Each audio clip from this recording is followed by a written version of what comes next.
मुसलमानों का भला करना चाहते हैं। मैं आपसे हाथ जोड़कर निवेदन करता हूं, विनती करता हूं, और हमारे जो मित्र उधर भी हैं, अगर आप मेरी बात से सहमत हैं तो समर्थन करना। समाज में छुआछूत को, बीमारी को मिटाने के लिए चलिए उठाते हैं कदम, और अगले सत्र में एक बिल लेके आइए। जितने भी हिंदुओं की कमेटियां हैं, ट्रस्ट है, बोर्ड है, उन सारे ट्रस्ट और कमेटियों में 80% आरक्षण दलित, आदिवासी और पिछड़े हिंदुओं को दीजिए। मैं समर्थन करूंगा आपका, माला पहनाऊंगा आपको।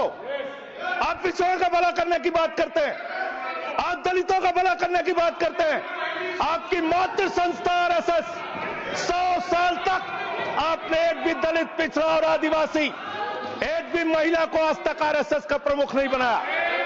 आप दलितों और पिछड़ों और आदिवासियों की आरएसएस के बारे में भला करने की बात करते कर हैं। दीजिए। माननीय, इस बिल में क्या लिखा है? आप जो भी बातें इस विधेयक के अलावा बोलेंगे, उन सबको मैं एक्सप्लेन करूंगा। सर, ये क्या सच नहीं है?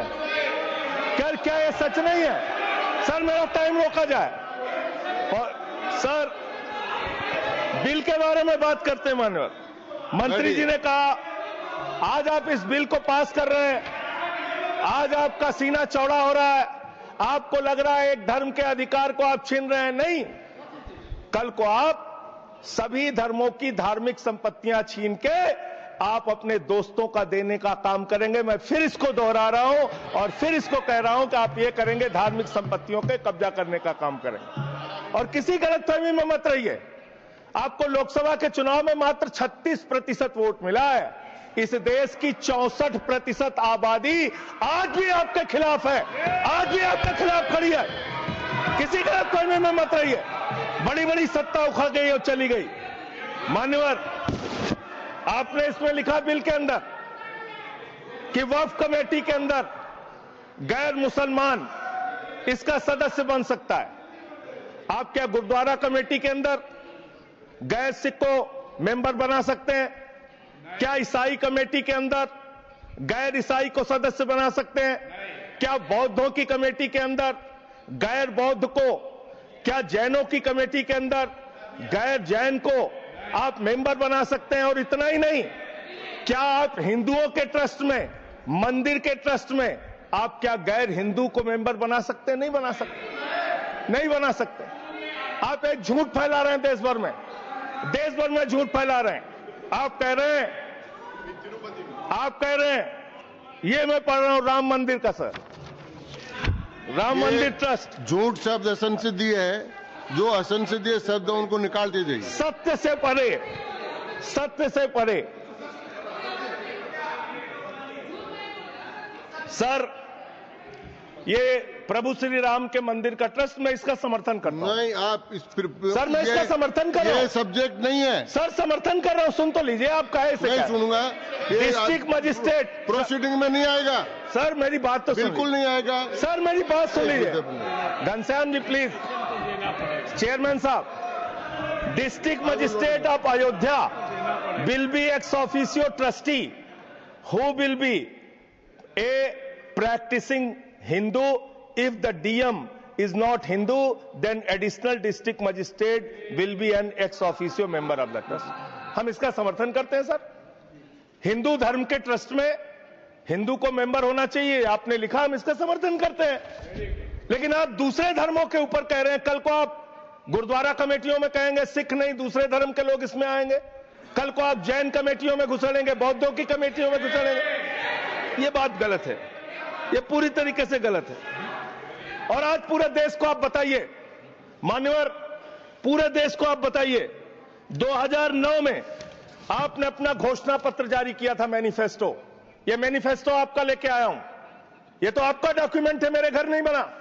इस मैनिफेस्टो में लिखा है इन्होंने कि 2009 के मैनिफेस्टो में लिखा है कि वक्फ की जमीनों पर जो अवैध कब्जे हुए हैं, के.आर. रहमान की कमेटी की रिपोर्ट के हिसाब से हम मुस्लिम धर्म गुरुओं के साथ बातचीत करके उसको खाली कराने का काम करेंगे।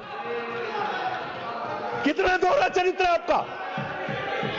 आपने कहा वक्फ की जमीनों को खाली कराने का काम करेंगे जिस पे कोई और कब्जा कर रखा है।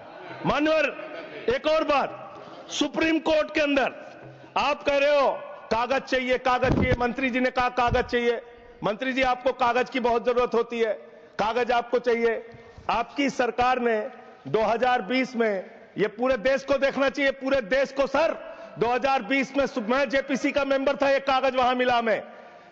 2020 में सुप्रीम कोर्ट में, सर आप, मेरी बात नहीं आ रही सर मेरी बात नहीं आ रही। 2020 में मान्यवर, इस भारत की सरकार ने, मोदी जी की सरकार ने शपथ पत्र दिया सुप्रीम कोर्ट में। से क्या लिखा हुआ है? 99% वक्फ की संपत्तियां डिजिटाइज हो चुकी हैं। मुख्तार अब्बास नकवी साहब आपके मंत्री थे, उनका बयान है 100% वक्फ की संपत्तियां डिजिटाइज हो चुकी हैं। तो जब आप सारी संपत्तियां डिजिटाइज कर चुके हैं, सब कुछ ऑनलाइन कर चुके हैं वामसी पोर्टल में, सारे कागजात जांच चुके हैं, तो क्या आप फसाद कराने के लिए फिर से कागज मांग रहे हैं? फसाद कराने के लिए आप फसाद कराने के लिए कागज मांग रहे हैं? आप फसाद कराने वाले हिंदू हैं, हम सौहार्द फैलाने वाले हिंदू हैं। यह बुनियादी फर्क है, यह बुनियादी फर्क है। आप देश भर में फसाद, नफरत, लड़ाई, झगड़ा कराने का काम करते हैं। मान्यवर, मैं अंत में आप लोगों से सिर्फ एक ही बात कहना चाहता हूं कि आज सच्चर कमेटी की रिपोर्ट की बात कही गई और कहा गया 12,000 करोड़ की आमदनी हो सकती थी। एक सुझाव मैं पूरे सदन की तरफ से इस सरकार को देना चाहता हूं। 12,000 करोड़ की आमदनी की चिंता है वक्फ की, करोड़ों मुसलमानों की चिंता है आपको। एक अपने दोस्त को पकड़ के लाइए, नीरव मोदी को 20,000 करोड़ वसूलिए, 12,000 करोड़ वक्फ को दीजिए, 8,000 करोड़ अपने पास रखिए। 8,000 करोड़ का आपको मुनाफा होगा, 12,000 करोड़ वक्फ को दे दीजिए, करोड़ों मुसलमानों का भला हो जाएगा। मान्यवर, अंतिम बात कह के आपने कहा सच्चर कमेटी की रिपोर्ट से 12,000 करोड़ की आमदनी की बात कही गई है। अर्ध सत्य मत बोलिए, पूरा सत्य बोला कीजिए। सुविधाजनक सत्य मत बोलिए, पूरा सच बोला कीजिए। मंत्री जी, इसमें लिखा हुआ है सच्चर कमेटी की रिपोर्ट में कि भारत की सरकार ने, राज्यों की सरकार ने अलग अलग राज्यों में, अलग अलग जगहों पे 365 वक्फ की संपत्तियां कब्जा कर रखी हैं। आप उसके बारे में नहीं बताते, आप अर्ध सत्य बोलते हैं। मैं तो जेपीसी का मेंबर रहा हूं, मुझे सब पता है। तो इसलिए मान्यवर, आप फैला रहे हैं झूठ, ट्रिब्यूनल के फैसले, बस खत्म सर, खत्म। असत्य, सत्य से परे मान्यवर, सत्य से परे मान्यवर। ट्रिब्यूनल के लिए आप कह रहे हैं उसको अपील नहीं की जा सकती। हाई कोर्ट का फैसला ट्रिब्यूनल के फैसले के खिलाफ आया है, सुप्रीम कोर्ट का फैसला ट्रिब्यूनल के फैसले के खिलाफ आया है। आपने कहा 5 साल का प्रैक्टिसिंग मुस्लिम होना चाहिए। कैसे प्रैक्टिसिंग मुस्लिम तय करेंगे सर? आप क्या मुसलमानों के घर में सीसीटीवी का कैमरा लगाएंगे? कौन नमाज पढ़ रहा है, कौन नमाज नहीं पढ़ रहा है, कौन मुसलमान है, कौन मुसलमान नहीं है? आपने मान्यवर ऐसे प्रावधान इसमें रखे हैं जो बड़े अजीब हैं, जो अपने आप में ये बताते हैं कि आपकी मंशा सिर्फ देश में झगड़ा कराने की है, नफरत फैलाने की है, फसाद कराने की है। आपकी मंशा कहीं भी मुसलमानों का या किसी वर्ग का भला करने की नहीं है। बस एक अंतिम बात कह के अपनी बात समाप्त करूंगा। ये काम आपने देश के अंदर बहुत अच्छा शुरू कर दिया। आप एक काम करते हैं, देखो मुसलमानों को ठीक कर रहा हूं, दूसरी तरफ महंगाई बढ़ रही है, नुकसान हिंदुओं का। 94 लाख करोड़ रुपए शेयर बाजार में डूब रहा है, नुकसान हिंदुओं का। 11 लाख बच्चे स्कूलों से बाहर निकल गए, नुकसान हिंदुओं का।